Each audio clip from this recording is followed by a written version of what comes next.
আবাসন ভাতা, প্রস্তাবিত পূর্ণাঙ্গ বাজেট অনুমোদন সহ ৩ দফা দাবিতে জগন্নাথ বিশ্ববিদ্যালয়ের লং মার্চ টু যমুনা দুপুর ১টা নাগাদ বাধাহীনভাবে পৌঁছায় কাকরাইল মোড় পর্যন্ত। এরপরই পুলিশি বাধায় পড়ে শিক্ষার্থীরা। শুরু হয় পুলিশের সাথে বাকবিতণ্ডা। এ সময় শিক্ষার্থীদের ছত্রভঙ্গ করতে লাঠিচার্জ করে পুলিশ। শিক্ষার্থীদের দিকে ছোড়া হয় বেশ কয়েকটি সাউন্ড গ্রেনেড ও টিয়ার শেল। মুহূর্তেই ছত্রভঙ্গ হয় আন্দোলনকারীরা। আহত হন বেশ কয়েকজন শিক্ষার্থী। পরে দাবি আদায়ে কাকরাইল মসজিদের সামনের সড়কে অবস্থান নেন তারা। এ সময় বন্ধ হয়ে যায় যান চলাচল। শিক্ষার্থীদের অভিযোগ, যৌক্তিক ও শান্তিপূর্ণ কর্মসূচিতে অতর্কিত হামলা করে পুলিশ।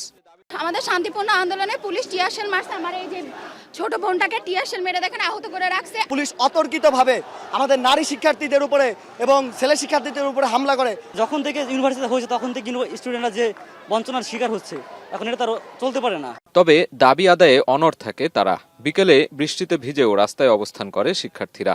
এ সময় ৩ দফা দাবি পূরণের পাশাপাশি শিক্ষার্থীদের ওপর পুলিশি হামলার বিচার দাবি করে শিক্ষক সমিতির নেতারা। পুলিশ আক্রমণ করছে আমাদের বাচ্চাদের উপর। বাচ্চারা এখন অবস্থান নিচ্ছে এখানে, আর আমাদের শিক্ষকরা সামনে আছেন, তারা আলোচনা করছেন।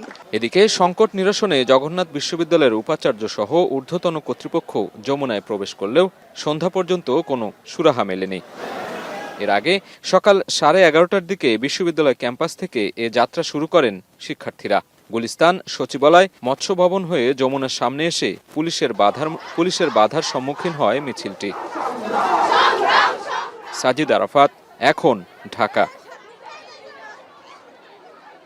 শাইনি চুলে এখন হবে সব হেয়ারস্টাইল।